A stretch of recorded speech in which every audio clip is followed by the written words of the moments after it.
चलिए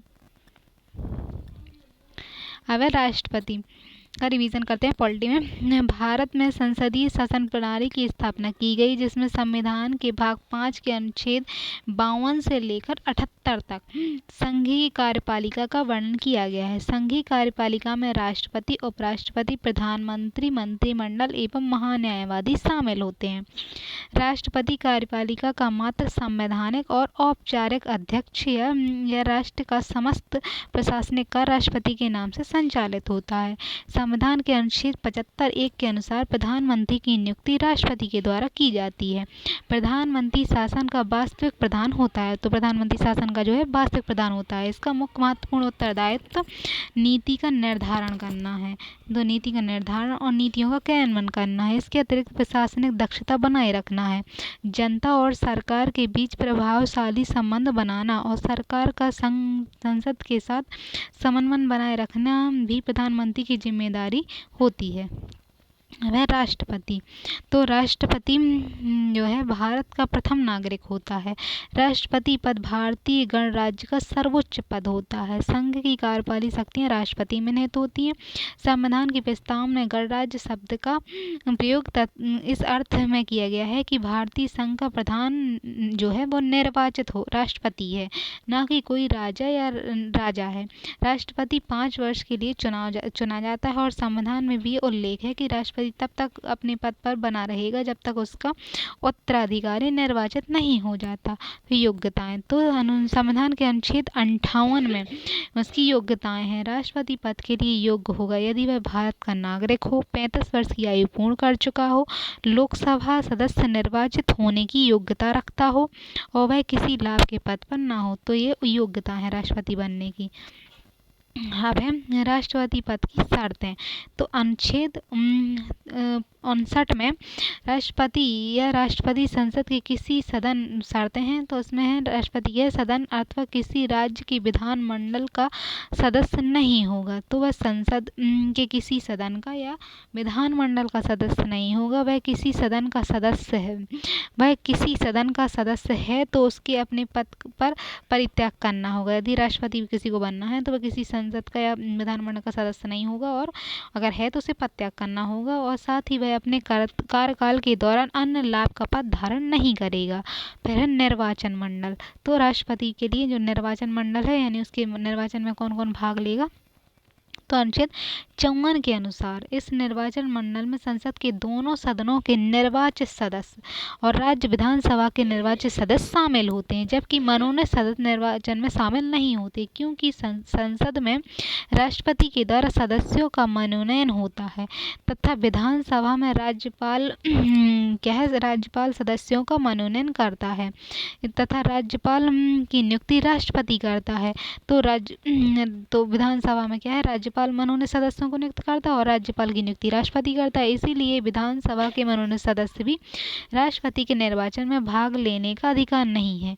तो निर्वाचन में विधान परिषदों को निर्वाचन सदस्य शामिल नहीं होते। विधान परिषद के जो निर्वाचित हैं वो इसलिए शामिल नहीं होते क्योंकि सभी राज्यों में विधान परिषद का गठन नहीं है, इसलिए परंतु 70वें संविधान संशोधन 1992 के अनुसार केंद्र शासित राज्य दिल्ली और पांडुचेरी की विधानसभाओं में निर्वाचित सदस्य भी राष्ट्रपति के चुनाव में हिस्सा लेते हैं। तो दिल्ली के और पांडुचेरी की विधानसभाओं के जो निर्वाचित सदस्य हैं, तो निर्वाचित सदस्य शामिल विधानसभा के तो लेते हैं लेकिन विधान परिषद के सदस्य नहीं इसमें भाग लेते। अब है राज्य विधानसभाओं के बीच अनुपातिक समानता, यानी राज्य की जो विधानसभाएं हैं तो उनके बीच मतलब वोट किस तरह से होंगे। तो राष्ट्रपति निर्वाचन केवल निर्वाचित सभी सांसद और निर्वाचित विधानसभाओं के सदस्य ही मंत्री निर्वाचन मंडल में भाग लेते हैं। तो 28 राज्यों में विधानसभा के सदस्यों की संख्या अलग अलग है और इनकी जनसंख्या भी अलग अलग है, यानी हर राज्य के जो विधानसभा के सदस्य हैं उनकी संख्या अलग अलग है। तो इसलिए राष्ट्रपति निर्वाचन में प्रत्येक विधायक के मत का मूल्य अलग अलग होता है। जैसे उत्तर प्रदेश के विधायक के मत का मूल्य गोवा के विधायक के मत के मूल्य से अधिक होगा, क्योंकि उत्तर प्रदेश की जनसंख्या अधिक है, अतः प्रत्येक विधायक का मत प्रत्येक विधायक जो है एक मत देगा, लेकिन उसका मूल अलग अलग होगा। तो राज्य के विधायकों के मत के मूल की गणना के लिए संविधान में सूत्र का प्रयोग किया जाता है। किसी राज्य की विधानसभा में प्रत्येक राज्य के मत का मूल वही होगा जो 1000 से गुणित पर भागफल करने पर आएगा। तो प्रत्येक राज्य की जनसंख्या 1971 की जनगणना के आधार पर विधानसभा में निर्वाचित सदस्यों की संपूर्ण जनसंख्या से भाग देने पर आएगा, यानी राज्य की कुल जनसंख्या कितनी है और राज्य की विधानसभा के निर्वाचित सदस्यों की जितनी संख्या है। तो जनसंख्या जितनी राज्य की है, उसके विधानसभा के जितने सदस्य हैं, तो उनका आपस में गुणन करेंगे और 100 से भाग देने पर जो होंगे प्राप्त होंगे वह राज्य के निर्वाचित जो है उनका मतों का मूल्य ज्ञात हो जाएगा कि एक विधायक के मत का मूल्य क्या होगा। अब है राज्य विधानसभा के निर्वाचित सदस्यों की कुल संख्या 1000 के गुणित को गिनने के बाद यदि शेष 500 से अधिक हो तो 1 माना जाएगा। इस प्रकार राज्य विधानसभा के कुल मूल्य जो होगा वो राज्य विधानसभाओं के सदस्यों का मत का मूल्य वो 10,98,903 होगा। अब है मतगणना का आधार वर्ष क्या है। तो राष्ट्रपति निर्वाचन के लिए 1971 की जनगणना का प्रयोग किया जाता है, क्योंकि वर्ष 1971 के बाद से दक्षिण भारत के राज्यों की जनसंख्या नियंत्रण हो गया था, जबकि उत्तर भारत में जनसंख्या नियंत्रण नहीं हो सकी। अतः 2011 की जनगणना प्रयोग करने पर उत्तर भारत के राज्यों की विधानसभा के मत का मूल्य में वृद्धि हो जाएगी, इसलिए राष्ट्रपति के निर्वाचन का महत्व ज़्यादा होता है। इस उत्तर प्रदेश के भारत का जो क्या है महत्व ज़्यादा हो जाएगी, इसलिए दक्षिण भारत के राज्यों का अवमूल्यन होगा। तो इसलिए 71 की जनगणना का प्रयोग किया जाता है। अब है विधायकों एवं सांसदों के मत के मूल्य का अनुपात, यानी विधायक और सांसद जो है उनके मत की मूल्य कितनी वैल्यू होगी। तो इसके मत की मूल्य की गणना करने के लिए राष्ट्रपति निर्वाचन में मंडल के कुल सदस्यों की संख्या 4896 है, जिनमें विधायकों की संख्या यानी कुल जो निर्वाचन में भाग लेते हैं तो 4896 है, जिनमें विधायक जो हैं 4120 विधायक शामिल होते हैं निर्वाचन मंडल में। और प्रत्येक सदस्य को एक मत देने पर राष्ट्रपति के निर्वाचन में सांसदों के मत का महत्व गौण हो जाएगा, यानी सांसदों के महत्व का मूल्य नहीं रहेगा। इसीलिए निर्वाचित सांसदों की कुल संख्या कितनी है 76 है 776 सांसद भाग लेते हैं इसमें। तो विधायकों और सांसदों के बीच मत के मूल को समानुपात में स्थापना करने के लिए सूत्र का प्रयोग किया जाता है विधायकों और सांसदों के लिए। तो विधायकों के कुल संख्या यानी प्राप्त मतों की संख्या का योग, जितने राज्य हैं तो समस्त राज्यों के विधायकों के कुल सदस्यों से प्राप्त मतों की संख्या और संसद के दोनों सदनों से निर्वाचित सदस्यों की कुल संख्या, दोनों का आपस में भाग देंगे तो जनसंख्या तो संसद के प्रत्येक सदन के प्रत्येक निर्वाचित सदस्य के मत का मूल्य ज्ञात हो जाएगा। अब है निर्वाचन की प्रक्रिया। तो निर्वाचन की प्रक्रिया विस्तृत उल्लेख राष्ट्रपति उपराष्ट्रपति निर्वाचन अधिनियम 1951 और 52 द्वारा निर्धारित किया जाता है। तो निर्वाचन प्रक्रिया अधिनियम 51 में है और 52 में है। तो राष्ट्रपति निर्वाचन में इलेक्ट्रॉनिक वोटिंग मशीन का प्रयोग नहीं होता है, क्योंकि राष्ट्रपति का निर्वाचन आनुपातिक प्रतिनिधित्व प्रणाली के द्वारा होता है। राष्ट्रपति के निर्वाचन में चुनाव चिन्ह का प्रयोग नहीं होता है, इसलिए राष्ट्रपति सैद्धांतिक रूप से किसी दल का सदस्य नहीं होता है, क्योंकि उसके निष्पक्ष रूप से कार्य करने का अपेक्षा की जाती है। वह भारत का राष्ट्रपति है, ना कि किसी दल का प्रधान। इसीलिए राष्ट्रपति चुनाव में लोकसभा महासचिव और राज्यसभा महासचिव क्रमिक रूप से निर्वाचन अधिकारी के रूप में कार्य करते हैं। तो निर्वाचन अधिकारी लोकसभा का महासचिव और राज्यसभा का महासचिव होगा। और भारत के राष्ट्रपति का निर्वाचन अप्रत्यक्ष रूप से अनुक्रमित प्रतिनिधित्व प्रणाली, एकल संकीर्ण मत पद्धति और गुप्त मतदान के द्वारा किया जाता है। राष्ट्रपति का चुनाव एक निर्वाचन मंडल द्वारा संपन्न होता है। तो राष्ट्रपति चुनाव में प्रत्येक सदस्य वरीयता के आधार पर मतदान करता है। इस आधार पर प्रत्येक सदस्य मत पत्र में सभी उम्मीदवारों के सामने प्रथम, द्वितीय और तृतीय अंकित किए जाते हैं, यानी वो अपना पहला वोट किसे देगा, दूसरा किसे देगा, इस आधार पर वोटिंग करता है। और मतपत्र सांसदों के लिए हरे रंग के होते हैं और विधायक जो होते हैं, विधायक सदस्यों के लिए पीले रंग के होते हैं। और विधानसभा के सदस्यों को अपने राज्य में भी मत देने का अधिकार होता है। अब मतदान प्रक्रिया एवं मतों की गिनती। तो राष्ट्रपति के निर्वाचन में निर्वाचन मंडल में शामिल प्रत्येक प्रत्याशी को एक मत देने का अधिकार है, परंतु वह मत सभी प्रत्याशियों के समक्ष प्राथमिकता के रूप में व्यक्त किया जाता है।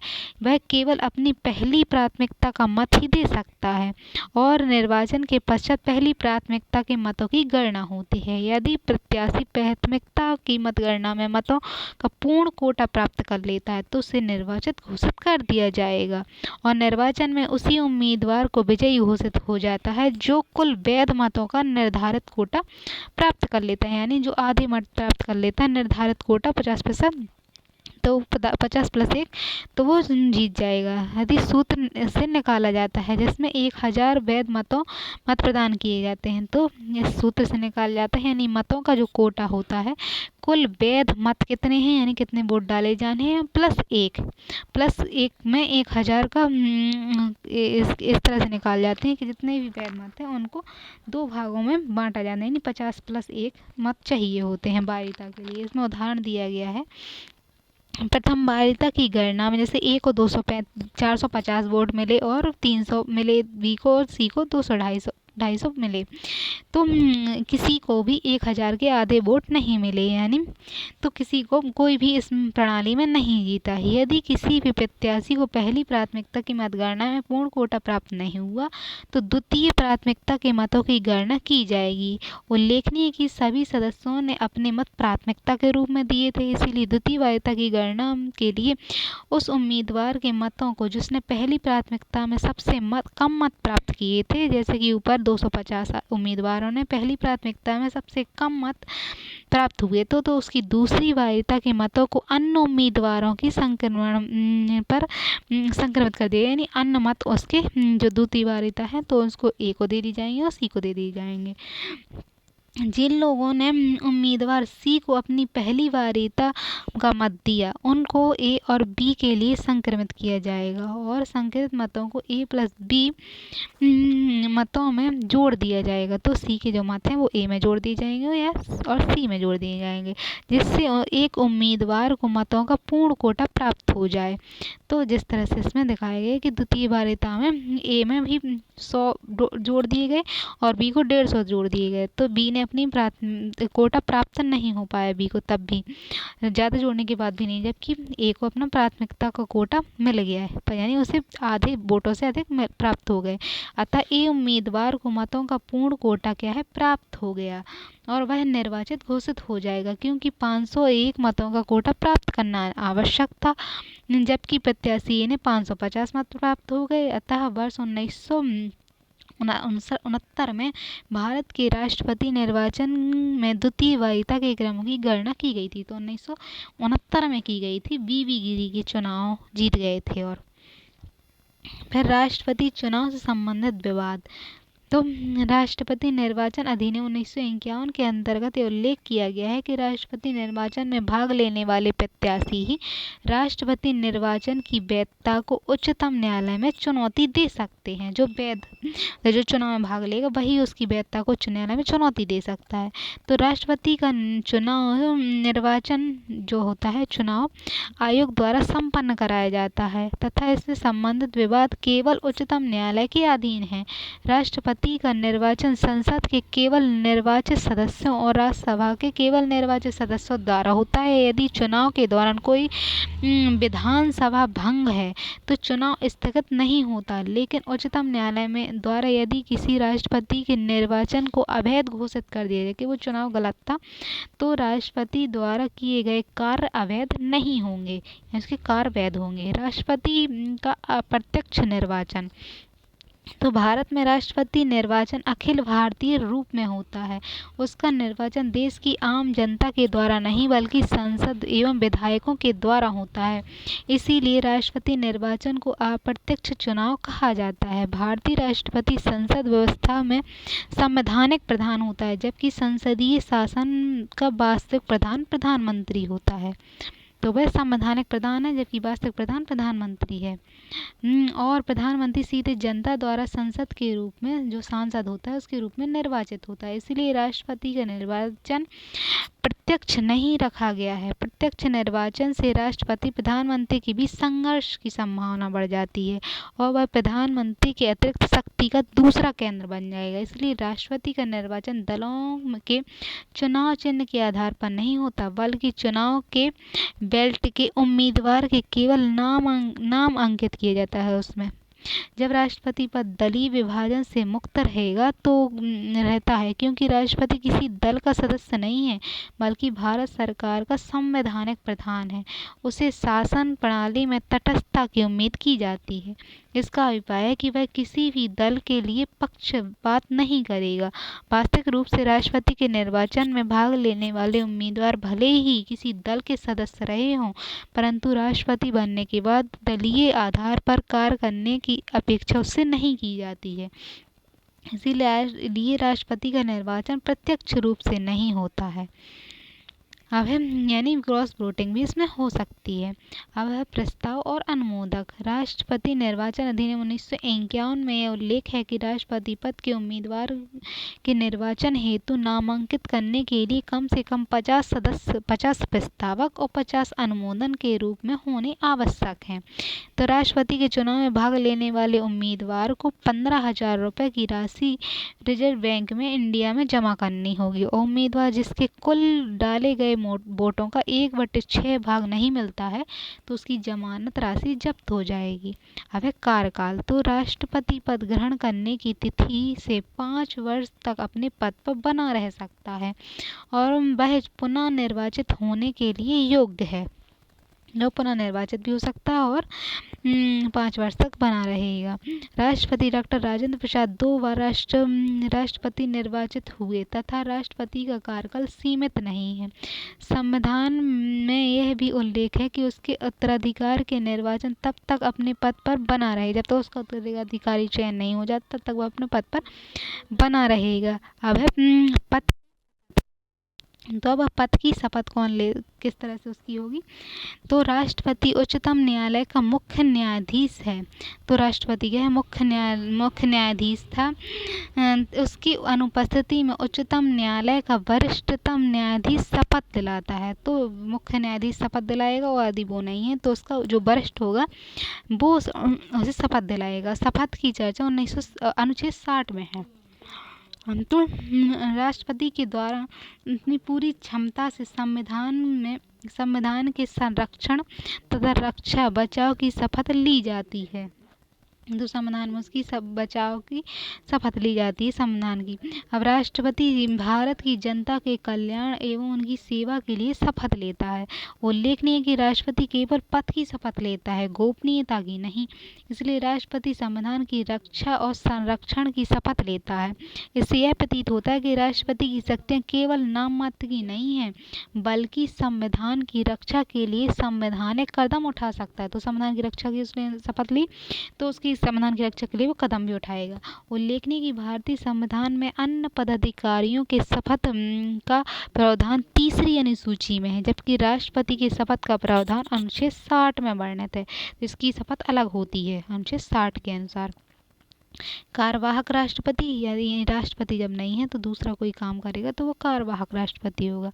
तो उपराष्ट्रपति राष्ट्रपति का पद निम्नलिखित परिस्थितियों में ग्रहण कर सकता है। 5 वर्ष का कार्यकाल समाप्त होने पर, राष्ट्रपति की मृत्यु होने पर, महाभियोग के द्वारा हटाए जाने पर, तो महाभियोग के द्वारा हटाया जाएगा तो उसका पद खाली होगा। फिर राष्ट्रपति स्वयं पद त्याग कर दे, फिर राष्ट्रपति के रूप में निर्वाचन को अवैध घोषित हो जाने पर, राष्ट्रपति का अपना कार्य संपादित करने में अगर असमर्थ हो तब, फिर उपराष्ट्रपति द्वारा राष्ट्रपति पद के कार्य के निर्वहन के समय यदि मृत्यु हो जाए या अन्य किसी कारण से उसे अपने पद से हटना पड़े तो उसका कार्य जो संभालेगा तो वो कार्यवाहक राष्ट्रपति होगा। अब राष्ट्रपति की उपलब्धियां, तो राष्ट्रपति की उपलब्धियां क्या हैं? अनुच्छेद 59 3 और 4 में राष्ट्रपति की उपलब्धियों भत्तों से संबंधित प्रावधान किए गए हैं।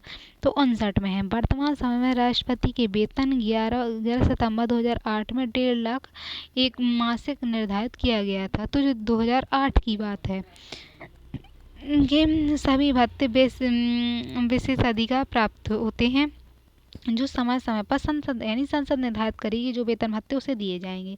फिर कार्यकाल के दौरान राष्ट्रपति के वेतन भत्ते कम नहीं किए जा सकते। राष्ट्रपति बिना किराया दिए सरकारी आवास का उपयोग करता है और अवकाश ग्रहण करने के पश्चात करने से पूर्व राष्ट्रपति को पेंशन राशि के अलावा खर्च भरण भ्रमण के लिए और ऑफिस चलाने के लिए एक सचिवालय जैसी सुविधा दी जाएगी और पद छोड़ने के बाद राष्ट्रपति को उसके वेतन का 50% पेंशन दी जाएगी।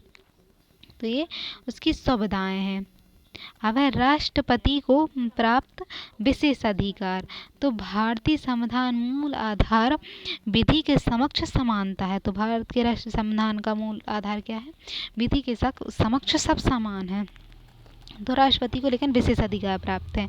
इसका अभिप्राय है कि किसी व्यक्ति की पद प्रतिष्ठा कुछ भी क्यों ना हो पर समान विधि लागू होगी, परंतु राष्ट्रपति और राज्यपाल विधि के समक्ष समानता में छूट दी गई है। तो अनुच्छेद 361 में उसे छूट दी गई है। राष्ट्रपति अपनी शक्ति कार्यकाल के कर्तव्यों का निर्वहन निष्ठा से करते रहने के लिए किसी भी न्यायालय के प्रति उत्तरदायी नहीं होगा। उनके पद पर रहने के दौरान उसके विरुद्ध किसी भी प्रकार का आपराधिक कार्रवाई ना तो आरंभ की जाएगी और ना ही बने रहेगी। राष्ट्रपति अपने कार्यकाल के दौरान किसी भी न्यायालय के द्वारा के समक्ष क्या है हिरासत में रखने या जेल में रखने के आदेश नहीं दिए जाएंगे।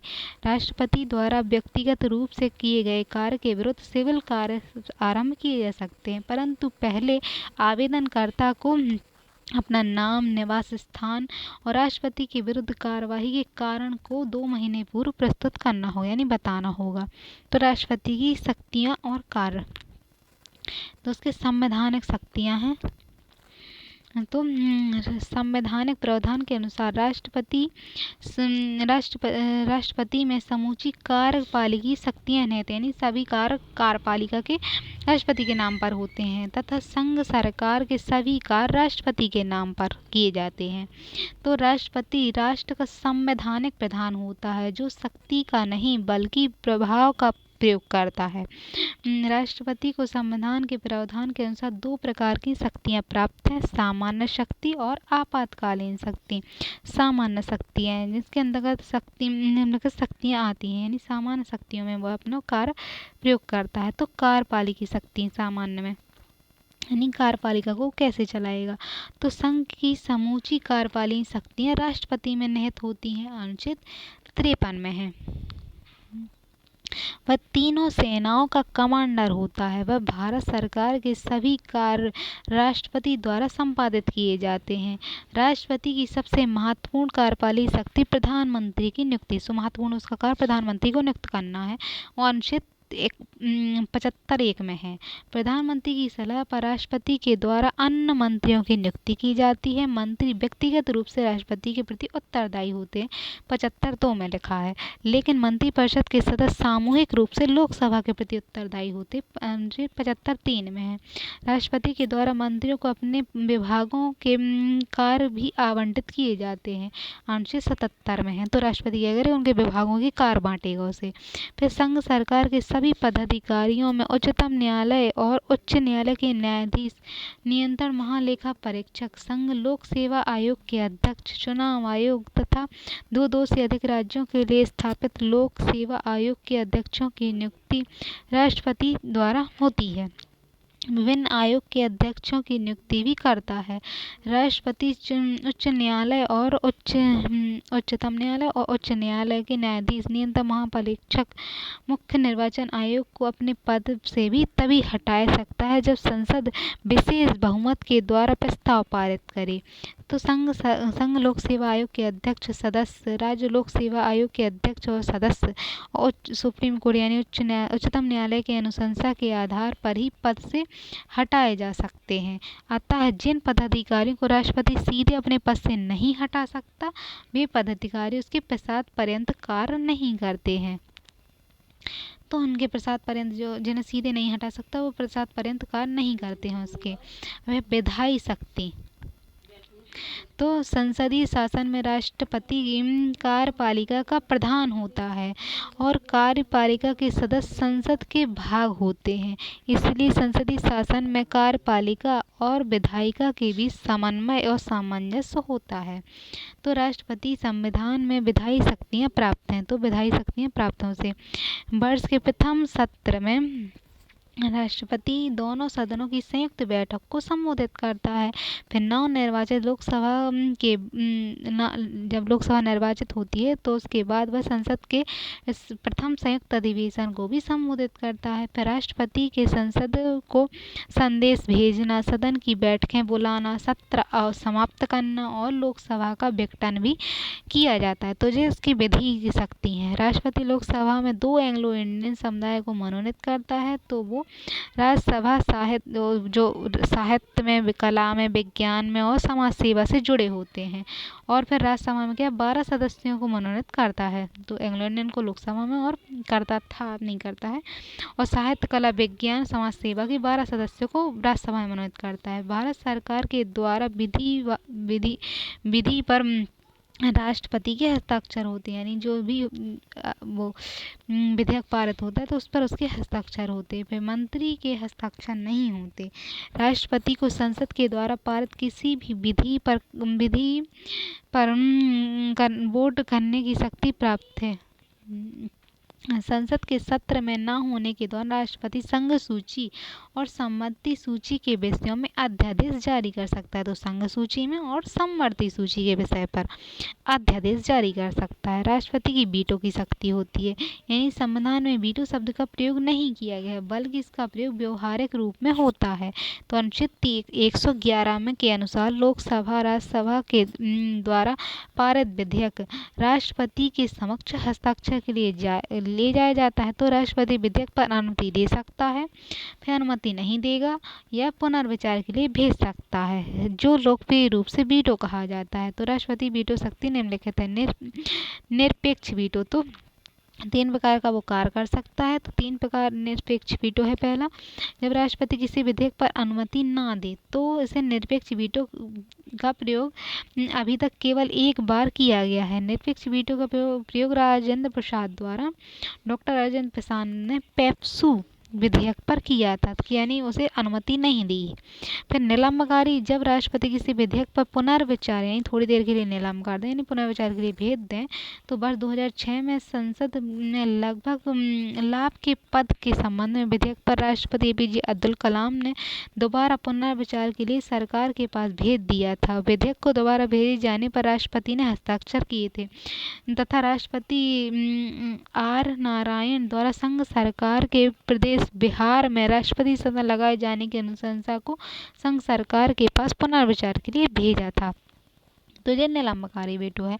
अब है पॉकेट वीटो, जब राष्ट्रपति किसी विधेयक पर कोई कार्रवाई ना करें, यानी संविधान में उल्लेख नहीं है कि राष्ट्रपति विधेयक पर कितने समय में अनुमति प्रदान करेंगे। किसी भी विधेयक पर अनुमति प्रदान करने के लिए राष्ट्रपति के लिए कोई समय सीमा नहीं है, तो राष्ट्रपति कभी भी उसमें कर सकते हैं काम। तो संविधान द्वारा राष्ट्रपति को किसी भी विधेयक पर अनुमति देने से इनकार करने या वापस लौटाने के संबंध में कोई समय सीमा निर्धारित नहीं है। ये कब लौटाएंगे, वो कब अनुमति देंगे, कब काम करेंगे, तो समय सीमा नहीं है। तो इस तरह भारत के राष्ट्रपति जेबी वीटो का फिर इस्तेमाल करते हैं, यानी उसे अपने जेब में रख सकते हैं।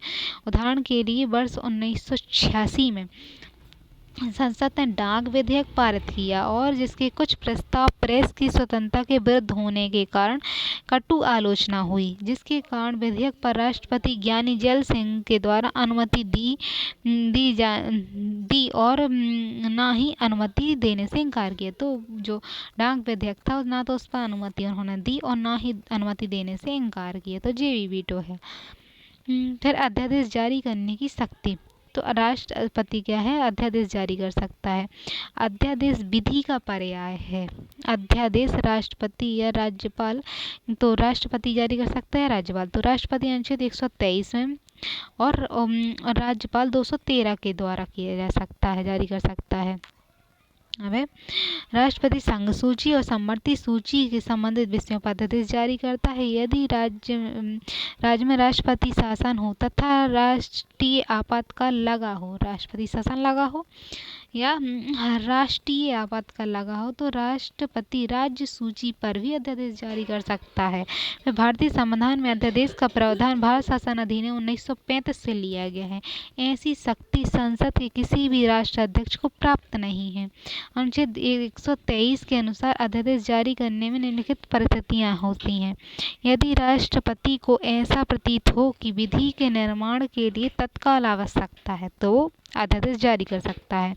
फिर सरकार के समक्ष आकस्मिक परिस्थितियां विद्यमान हो तो वो अध्यादेश जारी करेंगे। फिर संसद के दोनों सदन में से एक सदन सत्र में ना हो तो तत्काल विधि की आवश्यकता हो, आकस्मिक परिस्थिति हो और दोनों सदनों में से एक सदन अगर उपस्थित नहीं है तो अध्यादेश जारी किया जाएगा।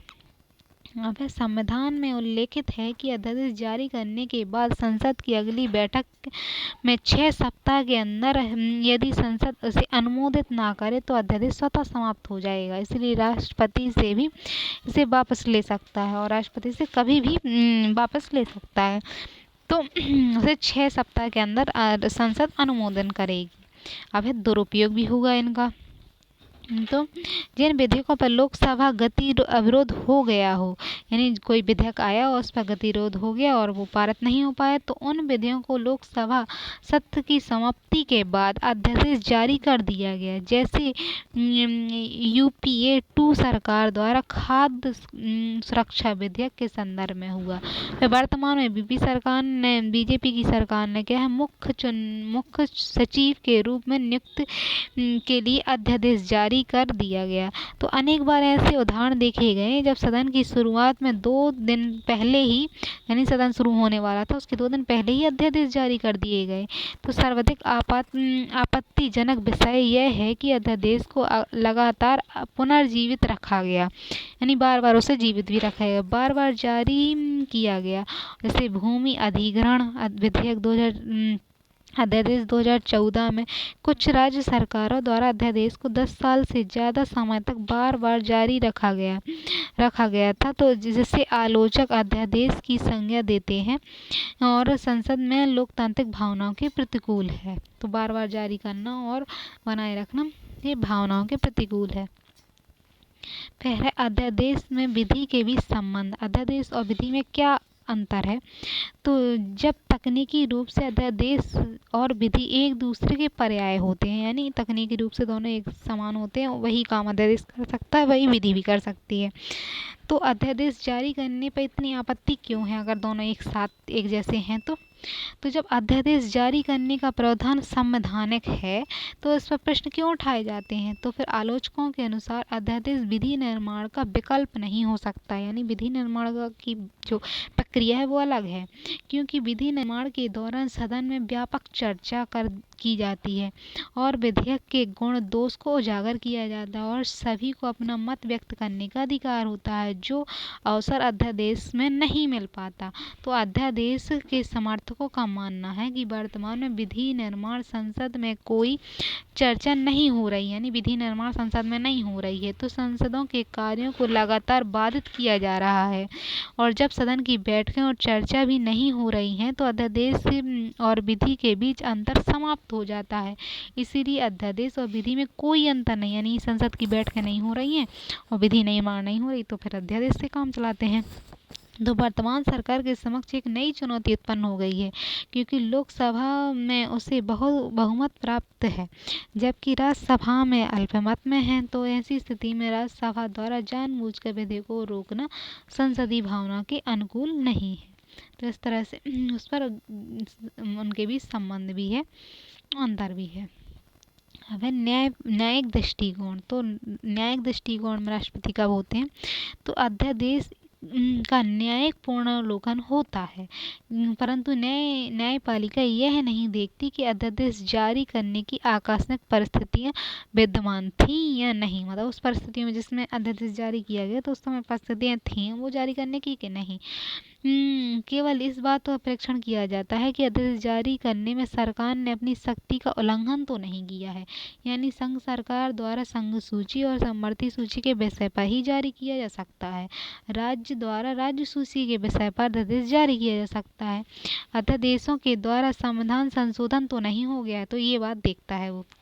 उच्चतम न्यायालय द्वारा वर्ष 1987 में बाधवावाद में स्पष्ट तौर पर कहा गया कि अध्यादेश को पुनर्जीवित करना असंवैधानिक है। तो कहा कि पुनर्जीवित नहीं रखा जा सकता, असंवैधानिक है। तो अध्यादेश एक संवैधानिक व्यवस्था है। तो अध्यादेश एक संवैधानिक व्यवस्था है जिसे आकस्मिक परिस्थिति में जारी किया जाता है। वर्तमान में अध्यादेश का दुरुपयोग किया जा रहा है और इसके लिए सत्ता पक्ष और विपक्ष भी समान रूप से दोनों उत्तरदायी हैं। और अध्यादेश बार बार जारी होना संसद शासन की भावनाओं के प्रतिकूल है, यानी बार बार जारी नहीं किया जाना चाहिए। जब जरूरत पड़े तभी अध्यादेश का प्रयोग होना चाहिए। तो इस तरह है। फिर अध्यादेश एवं शक्ति पृथक्करण। तो शक्ति पृथक्करण भारतीय संविधान का आधारभूत ढांचा है। इसके अनुसार विधायिका के द्वारा विधि का निर्माण किया जाता है तथा कार्यपालिका विधि का क्रियान्वयन करती है। तो इसमें क्या है, कार्यपालिका विधि का क्रियान्वयन करती है। अध्यादेश मूलतः विधि है। अध्यादेश जो है वो विधि के समान ही है, इसलिए सरकार के द्वारा बार बार अध्यादेश जारी करना अथवा अध्यादेश को लगातार बनाए रखना विधि की शक्ति को सीमित करना है। विधि निर्माण की जो शक्ति है संसद की, उसको सीमित करना है। तो संविधान में अध्यादेश का प्रावधान आवश्यक परिस्थिति के लिए किया गया है, ना कि रोज के लिए। परंतु कार्यपालिका के द्वारा इसका सामान्य प्रयोग संविधान में निहित शक्ति पृथक्करण की भावना के प्रतिकूल है। तो विधायिका की जो शक्ति है उसके प्रतिकूल है, क्योंकि विधायिका का काम है विधि निर्माण करना। अब है वित्तीय शक्तियाँ। वित्त यानी राष्ट्रपति के पास वित्त की शक्तियाँ हैं। तो भारतीय संविधान में वित्तीय शक्तियों के संदर्भ में नीति निर्माण के अधिकार कार्यपालिका को सौंपे गए हैं। यानी वित्त पर कार्यपालिका निर्णय लेती है। तो कार्यपालिका शक्तियों का संवैधानिक प्रधान राष्ट्रपति होता है। तो लोकसभा में धन विधेयक प्रस्तुत करने से पहले राष्ट्रपति की पूर्व अनुमति आवश्यक है। धन विधेयक पारित होने के बाद उस पर राष्ट्रपति के हस्ताक्षर होते हैं और प्रत्येक वित्त वर्ष में आरंभ होने से राष्ट्रपति द्वारा वार्षिक वित्तीय विवरण लोकसभा में वित्त मंत्री के माध्यम से प्रस्तुत किया जाए। यानी बजट लोकसभा में प्रस्तुत करते हैं राष्ट्रपति, वित्त मंत्री के द्वारा कराते हैं। ये लोकप्रिय भाषा में जिसे बजट कहा जाता है। फिर सरकार के वित्तीय खर्च की निगरानी करने का कार्य भारत के नियंत्रक एवं महालेखा परीक्षक का कार्य होता है। यानी वित्त पर निगरानी रखने का काम सीएजी होता है और इसके द्वारा अपनी रिपोर्ट राष्ट्रपति को प्रस्तुत की जाती है और राष्ट्रपति इसे सदन के पटल पर समक्ष रखते हैं, यानी जिस पर संसद द्वारा विचार विमर्श किया जाता है। और भारत सरकार के प्रमुख वित्तीय कोष भारत की संचित निधि, लोक लेखा निधि, आकस्मिक निधि तथा भारत की लोक लेखा निधि आकस्मिक निधि से धन निकालने के लिए शक्ति राष्ट्रपति में निहित होती है। यानी धन निकालने के लिए उनसे पहले अनुमति लेनी होती है। तो इस तरह उनमें वित्त की शक्तियाँ होती हैं। अब है न्यायिक शक्ति। उनमें किस तरह से न्याय कर सकते हैं, वो क्षमादान कर सकते हैं। तो इसमें न्यायिक शक्तियाँ होती हैं उनके पास। तो अनुच्छेद 72 के अनुसार राष्ट्रपति निम्नलिखित को क्षमादान देने की शक्ति रखता है, जैसे संघ सूची एवं संघ शासन से संबंधित विषयों पर क्षमा दे सकते हैं। कोर्ट ऑफ मार्शल यानी अपराधी को भी क्षमा दे सकते हैं। जो सेना होती है तो कोर्ट ऑफ मार्शल के अपराधियों को भी क्षमा दे सकते हैं। मृत्यु दंड से पूर्ण रूप से क्षमा देने की शक्ति केवल राष्ट्रपति में होती है। तो ये क्षमादान की उनमें शक्तियाँ होती हैं। 5 प्रकार के जैसे क्षमादान, इसमें क्या होता है अभियुक्त सभी प्रकार के अपराधों पर दंड समाप्त कर दिए जाते हैं क्षमादान में। फिर लघुकरण, तो इसमें इस प्रकार के दंड के स्थान पर दूसरे दंड दे दिए जाते हैं, यानी दंड की प्रकृति परिवर्तित कर दी जाती है, जिससे मृत्युदंड प्राप्त व्यक्ति को आजीवन कारावास में बदल सकते हैं। तो लघुकरण करने की शक्ति, और क्षमादान में पूरी तरह से दंड समाप्त ही कर दिया जाता है। लघुकरण में उसकी प्रकृति बदल दी जाती है, परिहार में केवल दंड की अवधि कम कर दी जाती है, और प्रकृति में कोई परिवर्तन नहीं होता। जैसे 1 वर्ष की सजा है तो 6 महीने की सजा परिवर्तित कर देना, तो उसकी अवधि कम कर दी जाती है परिहार में, जबकि लघुकरण में प्रकृति बदल दी जाती है। निलंब, यानी जब किसी विधेयक विशेष परिस्थिति को देखते हुए अथवा किसी तथ्य को ध्यान में रखते हुए दोषी व्यक्ति को निर्धारित सजा के बजाय कम सजा, निलंब में क्या होता है, कम सजा दे देते हैं, जितनी निर्धारित हुई है उससे निलंबकारी में कम सजा दी जाती है। विराम के लिए तो क्षमादान के लिए राष्ट्रपति के समक्ष अनुरोध किया जाता है, तो उसमें अवधि में सजा स्थगित कर दी जाती है और विराम कहा जाता है, यानी मृत्युदंड के मामले में लागू होती है। तो कुछ समय के लिए सजा को विराम कर दिया जाता है, उसके बाद दी जाती है। तो विराम में तो थोड़ी समय के लिए रोक दी जाती है। निलंबकारी में क्या होता है, दोषी व्यक्ति की सजा को कम कर दिया जाता है, निलंबकारी में कम कर दिया जाता है, परिहार में उसकी प्रकृति बदल दी जाती है। लघुकरण परिहार में उसकी प्रकृति नहीं बदल दी जाती बल्कि अवधि कम कर दी जाती है, और लघुकरण में प्रकृति परिवर्तित कर दी, क्षमादान में पूरी तरह से क्षमा कर दिया जाता है। अब क्षमादान और न्यायपालिका तो न्यायपालिका के मध्य इसके विवाद रहे हैं कुछ। तो मारूराम बाद में न्यायपालिका ने पहले ही निर्धारित कर दिया है कि यदि निर्णय अतर्क संगत और मनमाने रूप में किया गया तो अनुच्छेद 72 के अंतर्गत प्रयुक्त शक्तियों का न्यायिक पुनरावलोकन किया जा सकता है। यानी जो राष्ट्रपति की क्षमादान शक्ति 72 में है उस पर पुनरावलोकन न्यायपालिका करेगी। कि कोहर सिंह बाद में न्यायपालिका ने निम्न आधार रखे जो क्षमादान की शक्ति के संदर्भ में है। क्षमादान की शक्ति राष्ट्रपति के विवेकाधीन है। इस शक्ति का प्रयोग सरकार की सलाह से किया जाएगा, मतलब सरकार जैसा करेगी वैसा करेगी, परंतु राष्ट्रपति न्यायालय से अलग मत रख सकता है। उसमें न्यायालय जो कह रहा है उससे अलग मत राष्ट्रपति का हो सकता है, लेकिन राष्ट्रपति के समक्ष क्षमादान के लिए मौखिक सुनवाई नहीं होती, यानी मौखिक रूप से सुनवाई नहीं होगी, लिखित रूप में होगी। न्यायपालिका ने यह भी स्वीकार किया है कि किसी भी व्यक्ति को मनमानी तरीके से क्षमा नहीं किया जाएगा। किसी भी व्यक्ति को राजनीतिक या संकीर्ण या धार्मिक जातीय आधारों पर क्षमा नहीं दी जाएगी। तो राजनीति के आधार पर या धार्मिक या संकीर्ण जाति के आधार पर, किसी जाति आदि के आधार पर क्षमा नहीं किया जाएगा। क्षमादान राष्ट्रपति की विवेकाधीन शक्ति है, जो उसकी संवैधानिक शक्ति है, व्यक्तिगत शक्ति नहीं कि अपने व्यक्तिगत इच्छा से करे, तो संविधान के अनुसार करेगा। यदि किसी व्यक्ति की दया याचिका 6 वर्षों से ज़्यादा अवधि से लंबित है तो उसे मृत्युदंड को आजीवन कारावास में बदल दिया जाएगा।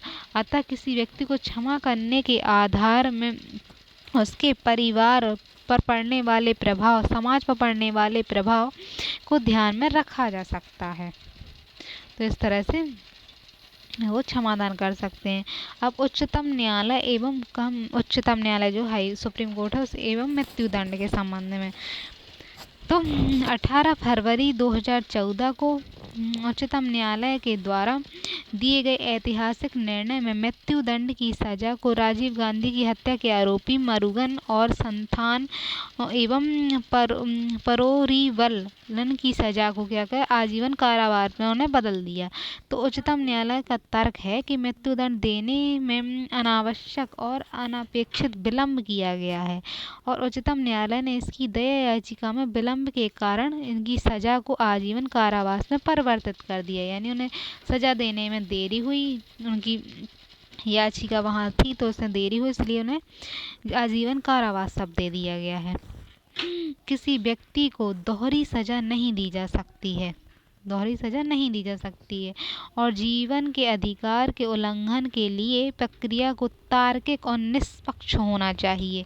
इसका अमानवीय प्रभाव नहीं होना चाहिए। यानी न्यायपालिका के अनुसार मृत्युदंड देने में विलम्ब प्रताड़ना की भांति है। अनुच्छेद 21 में वर्णित जीवन के अधिकार के विरुद्ध है। तो 2014 में उच्चतम न्यायालय मृत्युदंड प्राप्त 15 अभियुक्तों की सजा को आजीवन कारावास में परिवर्तित कर दिया गया तथा न्यायालय ने कहा कि अभियुक्तों की सजा का परिवर्तन अलग अलग मामलों में अलग अलग निर्धारण किया जाएगा। इसलिए सभी मृत्युदंड प्राप्त व्यक्तियों की सजा को स्वाभाविक रूप से कारावास में परिवर्तित नहीं किया जाएगा। राजीव गांधी के हत्यारों की दया याचिका को वर्ष 2000 में तमिलनाडु के राज्यपाल के द्वारा अस्वीकार कर दिया गया था। इसके बाद 2000 में इसकी क्षमा याचिका राष्ट्रपति के समक्ष प्रस्तुत की गई, जिसे राष्ट्रपति ने 2011 में अस्वीकार कर दिया। तो उच्चतम न्यायालय के निर्णय के बाद तमिलनाडु सरकार के द्वारा इन तीनों अभियुक्तों को जेल से मुक्त करने का आदेश दिया गया। तो तमिलनाडु सरकार ने क्या किया, उनको जेल से मुक्त कराने के आदेश दे दिए, क्योंकि राष्ट्रपति ने उसे क्षमा को अस्वीकार कर दिया था। फिर उनकी सजा कारावास में बदल दिया गया। तो आदेश दिया, क्योंकि उच्चतम न्यायालय ने कहा था कि इन अपराधियों की सजा को आजीवन कारावास में परिवर्तित किया जाए, जो राज्य सरकार की क्षमा के अधीन है। अब उन्हें राज्य सरकार में क्षमा देने के अधीन आ गया। तो भारतीय आपराधिक प्रक्रिया 1973 की धारा 432 में राज्य सरकार क्षमादान की याचिका, यानी राज्य सरकार भी क्षमा कर सकती है।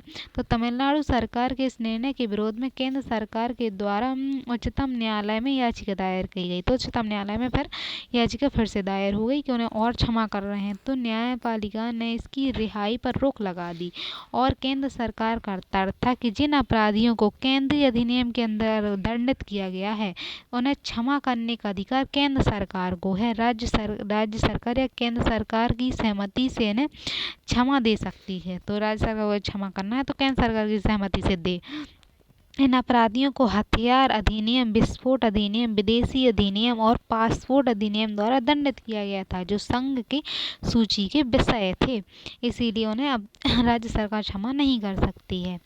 अब है सैनिक शक्तियाँ। तो सैनिकों के संबंध में, यानी भारत के राष्ट्रपति केवल कार्यपालिका शक्ति का ही नहीं प्रधान, मतलब कार्यपालिका की प्रधान नहीं है, बल्कि युद्ध और एवं संधि की घोषणा करने का अधिकार उसे है। भारत के द्वारा संपन्न सभी अंतर्राष्ट्रीय संधियाँ राष्ट्रपति के नाम से संपादित होती हैं। तो राष्ट्रपति भारत की थल सेना, जल सेना, वायुसेना के कमांडर होते हैं। भारत में स्थापित केंद्रीय सैनिक बल भी राष्ट्रपति के अधीन कार्य करते हैं। तो उनमें सैन्य शक्तियाँ होती हैं। अब है कूटनीतिक शक्तियाँ। तो राष्ट्रपति भारत का प्रथम नागरिक है। वह भारत के नियुक्त सभी विदेशी राजदूतों से परिचय प्राप्त करता है। तो विदेश के जो राजदूत हैं विदेशी, उनसे परिचय प्राप्त करता है और तथा भारत के सभी राजदूतों की नियुक्ति करता है और कॉमनवेल्थ देशों में उच्चायुक्तों की भी नियुक्ति करते हैं, यानी और देशों में राजदूतों को नियुक्त करता है और वहाँ के लोगों से मिलता भी है। मित्र देशों के साथ भारत के संबंध को सुदृढ़ करने के लिए वह अनेक देशों की यात्राएं करता है। अब आपातकालीन शक्तियाँ। तो आपातकाल में वह क्या कर सकता है? आपातकालीन शक्तियाँ जो हैं वो भाग 18 में है। संविधान के भाग 18 में अनुच्छेद 32 से लेकर अनुच्छेद 360 तक, अनुच्छेद 352 से लेकर 360 तक हैं। तो ये आपातकालीन शक्तियाँ। आपातकाल की स्थिति उत्पन्न होने पर राष्ट्रपति को संकट काल से निपटने के लिए विस्तृत अधिकार प्रदान किए गए हैं, यानी आपातकाल की स्थिति से निपटने के लिए उसको आपातकालीन शक्तियाँ प्रदान की गई हैं। पहली है राष्ट्रीय आपातकाल, अनुच्छेद 352। इसमें क्या है, राष्ट्रपति को यह प्रतीत हो जाए कि युद्ध हो रहा है या बा आक्रमण या सशस्त्र विद्रोह के कारण भारत का कोई भी भाग शांति व्यवस्था के ऊपर खतरा है, तो वह वास्तविक रूप से युद्ध छिड़ गया है। यदि उसे यह पता चल जाए तो राष्ट्रपति आपातकाल की घोषणा हो सकती है।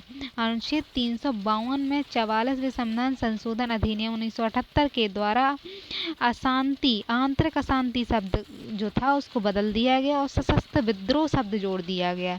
यह उल्लेख किया गया कि राष्ट्रीय आपातकाल की घोषणा मंत्रिमंडल के लिखित सलाह पर संभव, यानी मंत्रिमंडल लिखित रूप में दे।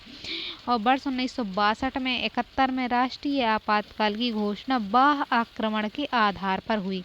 तो 62 में और 71 में जो बांग्लादेश के संबंध में हुआ था, और 62 में चीन के साथ युद्ध हो गया था।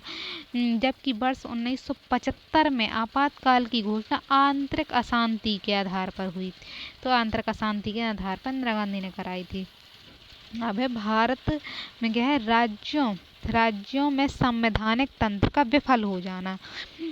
तो वो राष्ट्रीय आपातकाल था, ये राष्ट्रीय आपातकाल है, ये राष्ट्रपति का शासन आ जाएगा यहाँ। संवैधानिक तंत्र का विफल हो जाने, अनुच्छेद 356 में है। यदि राष्ट्रपति को राज्यपाल की रिपोर्ट या किसी अन्य प्रकार से संतुष्टि हो जाए कि ऐसी परिस्थितियां उत्पन्न हो गई हैं कि राज्य का शासन जो है संवैधानिक तंत्र के अनुसार संचालित नहीं हो रहा है, तब राष्ट्रपति राज्य की समूची शक्तियों को अपने हाथ में ले सकता है। उल्लेखनीय है कि राज्य की विधानसभा पहला निलंबित की जा सकती है। तो वहाँ की जो विधानसभा है वो निलंबित हो जाएगी। और संसद के दोनों सदनों के प्रस्ताव पारित होने के बाद राज्य विधानसभा भंग किया जाएगा। तो पहले तो वहाँ की विधानसभा निलंबित बस हो जाएगी, फिर वहाँ अगर सदन पारित कर दे तो विधानसभा को भंग भी किया जाएगा। फिर उच्चतम न्यायालय के मुंबई वाद में उच्चतम न्यायालय ने कहा 1994 में कहा स्पष्ट रूप से कि संवैधानिक तंत्र की विफलता का वस्तुनिष्ठ आधार होना चाहिए, यानी सही होना चाहिए। केवल राष्ट्रपति अथवा राज्यपाल के निर्णय का विषय नहीं है कि वो निर्णय कर लिए तो हो गया, बल्कि इसका असंवैधानिक प्रयोग किया गया तो न्यायपालिका भंग विधानसभा को पुनर्जीवित कर सकती है। भारत में 100 से ज़्यादा बार अनुच्छेद 356 का दुरुपयोग हुआ और कई अवसरों पर इसका दुरुपयोग किया गया था। तो न्यायपालिका ने इसमें चेतावनी भी दी है। अब है वित्तीय आपातकाल अनुच्छेद 360 में। तो अनुच्छेद 360 में वित्तीय आपातकाल के बारे में है। यदि राष्ट्रपति को यह विश्वास हो जाए कि भारत या उससे किसी भाग में आर्थिक साख अथवा स्थायित्व को खतरा है तो वित्तीय आपातकाल की घोषणा कर सकता है। वित्तीय आपातकाल के प्रभाव निम्नलिखित क्षेत्रों में, जैसे संघ राज्य के किसी भी वर्ग के अधिकारी के वेतनों में कटौती की जा सकती है। तो संघ का है तुम और या राज्य का हो, किसी का भी अधिकारी हो तो उसके वेतन में कटौती होगी, जिसमें उच्चतम न्यायालय के उच्च न्यायालय के न्यायाधीशों के वेतन भत्ते में भी कटौती शामिल है, यानी सबके वेतन भत्ते कटौती होंगे। वित्तीय आपातकाल के दौरान संघ राज्यों के बीच करों का विभाजन भी अवरुद्ध हो जाएगा, और जो कर बंट रहे थे संघ के और राज्य के बीच वो विभाजन अवरुद्ध हो जाएगा। अभी तक वित्तीय आपातकाल की घोषणा भारत में नहीं हुई है। फिर आपातकालीन शक्ति की आलोचना, तो आलोचना होती रही है, इन शक्तियों की आलोचक आलोचना करते रहे हैं। तो आलोचकों के अनुसार आपातकाल का प्रावधान भारतीय संघीय व्यवस्था के विरुद्ध है, क्योंकि इसमें ऐसी शासन का एकात्मक शासन के रूप में कार्य करने लगता है। भारत का जो शासन है वो एकात्मक हो जाता है। आपातकाल के आधार पर आलोचकों ने कहा कि भारत संवैधानिक मूलतः एकात्मक है और संघात्मक शासन के कुछ गौण लक्षण विद्यमान हैं। यह राज्य की स्वायत्तता के विरुद्ध है, क्योंकि राज्य को संविधान से प्राप्त शक्तियाँ निरर्थक बन जाती हैं इस समय। इसीलिए राष्ट्रपति आपातकाल के दौरान व्यक्ति के अधिकारों को भी स्थायित्व कर दिया जाता है, माने व्यक्ति के जो अधिकार हैं उनको भी स्थगित कर दिया जाता है, जो लोकतंत्र देश के लिए अनुचित है, यानी लोकतंत्र के लिए अच्छा नहीं है। कुछ आधारों पर आपातकाल बचाव भी किया जा सकता है, जैसे आपातकाल का प्रावधान सामान्य प्रावधान नहीं है बल्कि अपवादिक है, जिसका यदा कदा ही प्रयोग होता है। इसका उल्लेखनीय है कि द्वितीय विश्व युद्ध के दौरान यूरोप के लोकतांत्रिक देशों में आपातकाल का प्रयोग किया गया था। भारत वित्तीय आपातकाल का प्रयोग आज तक नहीं किया गया, क्योंकि संविधान में डॉक्टर अम्बेडकर ने कहा था कि आपातकाल का प्रावधान एक कड़वी दवाई की भांति है, जिसका प्रयोग अंतिम स्थिति में किया जाएगा, अन्य विकल्प मौजूद ना हो, जब अन्य विकल्प ना हो तब किया जाएगा। आपातकाल की घोषणा के समय को बढ़ाने के लिए संसद के समर्थन की आवश्यकता होती है। इसीलिए कार्यपालिका के द्वारा आपातकाल की शक्तियों का दुरुपयोग नहीं हो सकता। यानी संसद जब समर्थन करेगी तभी तो बना रहेगा, तो इसका दुरुपयोग नहीं हो सकता। वर्ष 1975 में राष्ट्रीय आपातकाल की शक्तियों के दुरुपयोग के बाद समर्थन के लिए विशेष बहुमत की आवश्यकता होती है। तो जब इस तरह का आपातकाल लगेगा तो विशेष बहुमत की आवश्यकता होती है। तो उच्चतम न्यायालय ने बम्बई बात के निर्णय में राष्ट्रपति शासन के दुरुपयोग पर भी प्रभावी प्रतिबंध लगाए हैं और वर्तमान में क्षेत्रीय दल अब अत्यधिक शक्तिशाली होते जा रहे हैं, जिससे दुरुपयोग की संभावना बिल्कुल न्यूनतम हो गई है। अब है राष्ट्रपति की सक्रियता, वो कितना सक्रिय काम करेगा। तो इसमें क्या है, भारतीय संविधान में राष्ट्रपति को संवैधानिक प्रधान के रूप में स्वीकार किया गया है, परंतु व्यवहारिक रूप में राष्ट्रपति शासन की नैतिक प्रधान के रूप में कार्य करता है। यानी वो नैतिक प्रधान है। यानी स्वतंत्रता प्राप्ति के बाद राष्ट्रपति पद धारण कर राजेंद्र प्रसाद और राधा कृष्णन डॉक्टर जाकिर हुसैन का व्यक्तित्व अत्यधिक प्रभावशाली था। इसलिए उपरोक्त आधार पर के शासन पर अपनी राजनैतिक और नैतिक प्रभाव का प्रयोग हुआ। उन्होंने अपनी राजनीति की जगह नैतिकता का प्रयोग किया। इंदिरा गांधी के प्रधानमंत्री बनने के पश्चात उन्होंने व्यक्ति के राष्ट्रपति के रूप में नियुक्त किया। तो उन्होंने इंदिरा गांधी जब प्रधानमंत्री बनी तो उनके पश्चात उन्होंने क्या किया, जिन व्यक्तियों को राष्ट्रपति के रूप में नियुक्त किया जो उनके प्रति निष्ठावान थे, यानी ऐसे व्यक्तियों को उन्होंने राष्ट्रपति के पद पर नियुक्त किया जो उनके प्रति निष्ठा रखते थे। तो नैतिक प्रभाव मतलब निष्ठा रखते थे। इंदिरा गांधी के व्यक्तिगत समर्थन के कारण राष्ट्रपति बने थे, यानी कि प्रधानमंत्री की इच्छा से बने थे वो, उनके समर्थन से, जिसमें फखरुद्दीन अली अहमद, वीवी गिरी, ज्ञानी जैल सिंह प्रमुख थे। इस दौरान के राष्ट्रपति के प्रभाव में कमी आई, उनका प्रभाव कम हो गया और वर्ष 90 के बाद संघ में गठबंधन सरकारों का दौर शुरू हुआ। इसलिए राष्ट्रपति निर्वाचन में किसी एक दल के निर्णय प्रभावी नहीं था। तो जब गठबंधन आया तो किसी दल का प्रभाव नहीं था, इसलिए राष्ट्रपति का चुनाव अब प्रधानमंत्री की इच्छा पर नहीं था, बल्कि राष्ट्रपति चुनाव विभिन्न आम दलों की सहमति के आधार पर किया गया, जिसमें डॉक्टर APJ अब्दुल कलाम, प्रतिभा पाटिल और प्रणब मुखर्जी के नाम उल्लेखनीय हैं। तो इन गठबंधन सरकारों के दौर में क्या हुआ, गठबंधन सरकार के दौरान राष्ट्रपति जो पद था, इनके दौरान राष्ट्रपति पद में प्रभाव में वृद्धि हुई और राष्ट्रपति ने अपनी विवेकाधीन शक्तियों का प्रभावी प्रयोग किया। उन्होंने व्यवहारिक रूप में उपलब्ध हैं, जो उन्हें व्यवहारिक रूप में शक्तियाँ उपलब्ध थीं। फिर राष्ट्रपति के R नारायण के कार्यकाल में राष्ट्रपति सक्रियता का काल देखा गया। फिर कलाम ने भी राष्ट्रपति भवन को आम लोगों के लिए सुलभ बना दिया, तो इस तरह उनकी शक्तियाँ बढ़ी। अब है राष्ट्रपति संवैधानिक प्रधान, यानी संविधान का प्रधान किस तरह से है। तो संविधान में संसदीय शासन प्रणाली का प्रावधान है। तो संविधान किस तरह की प्रणाली है, संसद की शासन। तो संसदीय शासन प्रणाली का प्रावधान किया गया है। इसके अनुसार राष्ट्रपति शासन का संवैधानिक प्रधान होता है, प्रधानमंत्री शासन का वास्तविक प्रधान होता है। संविधान में राष्ट्रपति द्वारा वर्णित सभी शक्तियों का प्रयोग प्रधानमंत्री द्वारा किया जाता है। इसलिए संविधान में उल्लेखित है कि संघ शासन की समूची कार्यपालिक शक्तियाँ राष्ट्रपति में निहित होंगी। अनुच्छेद 53 में है। राष्ट्रपति को सलाह सहायता देने के लिए मंत्रिपरिषद का निर्माण किया जाएगा। इसका प्रधान प्रधानमंत्री होगा। तो मंत्रिपरिषद की सलाह एवं सहायता के अनुसार कार्य करेगा। अनुच्छेद 374 में है। फिर संविधान में किसी भी ऐसी स्थिति की कल्पना नहीं की गई जब राष्ट्रपति मंत्रिपरिषद की अनुपस्थिति में कार्य करे। तो शासन की वास्तविक शक्ति मंत्रालयों में निहित है, जिसका प्रधान प्रधानमंत्री होता है। फिर राष्ट्रपति किसी मंत्रालय का प्रधान नहीं होता, इसीलिए राष्ट्रपति वास्तविक रूप से संवैधानिक प्रधान होता है, यानी किसी मंत्रालय का ऊपर प्रधान नहीं है, वो संवैधानिक प्रधान है। परंतु उसे रबर स्टैम्प कहना उचित नहीं कि वो किसी काम का नहीं है। तो राष्ट्रपति एकमात्र संवैधानिक पदाधिकारी जिसका निर्वाचन अखिल भारतीय रूप में होता है और राष्ट्रपति संविधान की रक्षा उसके संरक्षण की शपथ लेता है। 44वें संविधान संशोधन 78 द्वारा राष्ट्रपति को किसी भी विधेयक को संसद के पुनर्विचार भेजने की शक्ति है। वर्ष 1986 में पहली बार राष्ट्रपति ज्ञानी जैल सिंह ने डाकघर के संशोधन विधेयक को पॉकेट वीटो का प्रयोग किया किया गया था, जो था उनकी किया तो राष्ट्रपति के आर नारायण सिंह द्वारा न्यायाधीशों की नियुक्ति की अनुशंसा को रोक दिया और तथा राष्ट्रपति के द्वारा अनुसूचित जाति जनजातियों के एक सदस्य को भी उच्चतम न्यायालय के न्यायाधीश के रूप में नियुक्ति का आग्रह किया गया था, जिसे सरकार द्वारा मान लिया गया। इंदिरा गांधी ने 24वें संविधान संशोधन द्वारा प्रावधान किया कि राष्ट्रपति संविधान संशोधन विधेयक पर वीटो का प्रयोग नहीं करेगा तथा 42वें संविधान संशोधन में स्पष्ट उल्लेख किया गया कि राष्ट्रपति मंत्रिपरिषद की सलाह सहायता के आधार पर कार्य करेगा।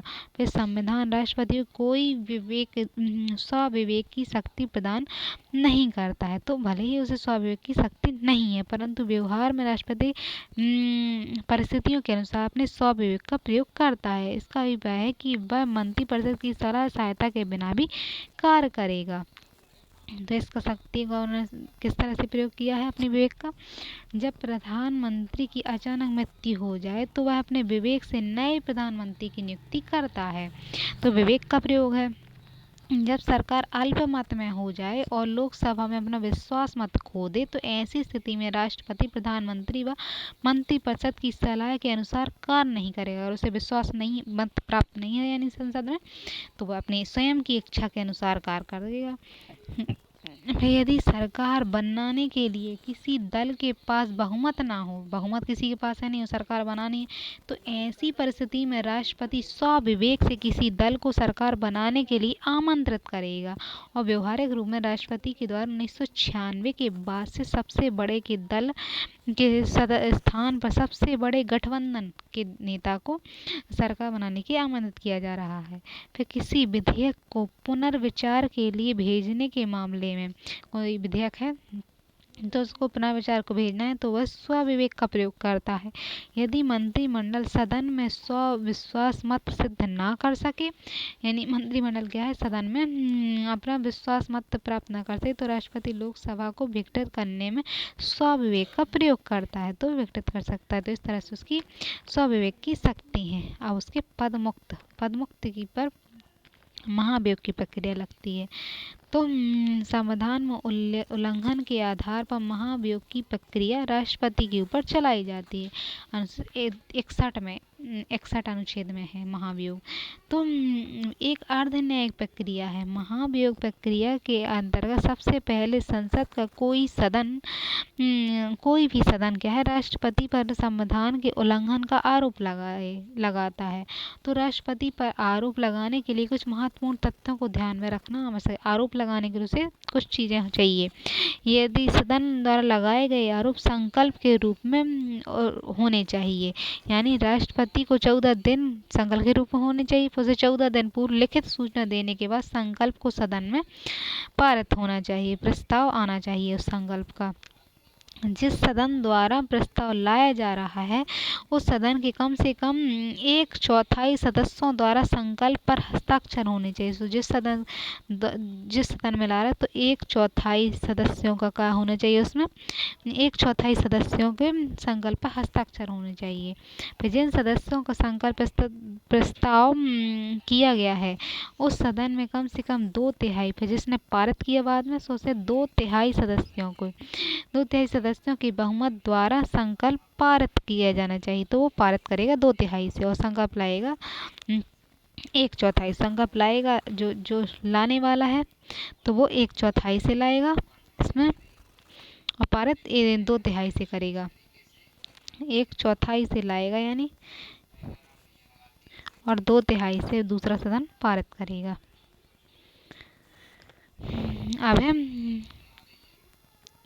सदन में उपरोक्त प्रक्रिया, तो सदन की जो प्रक्रिया है सो सदन में उपरोक्त प्रक्रिया से पारित प्रस्ताव को दूसरे सदन में भेजा जाता है और दूसरा सदन राष्ट्रपति पर लगाए गए आरोपों की जांच करता है, वह करवाता है और दूसरे सदन में जांच प्रक्रिया के दौरान राष्ट्रपति को अधिकार है कि वह स्वयं उपस्थित होकर अपने प्रतिनिधि के माध्यम से अपना पक्ष रख सकता है। यदि दूसरे सदन में भी राष्ट्रपति पर लगाए गए आरोप सिद्ध हो जाते हैं और दूसरा सदन भी 2/3 सदस्यों के बहुमत से महाभियोग प्रस्ताव पास कर देता है तो संकल्प पारित होने की तिथि से राष्ट्रपति अपने पद से हट जाएगा।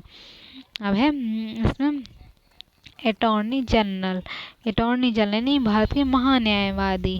भारत का महान्यायवादी का इस अनुच्छेद 76 में उल्लेख है। तो भारत का महान्यायवादी पेशे से अधिवक्ता होता है।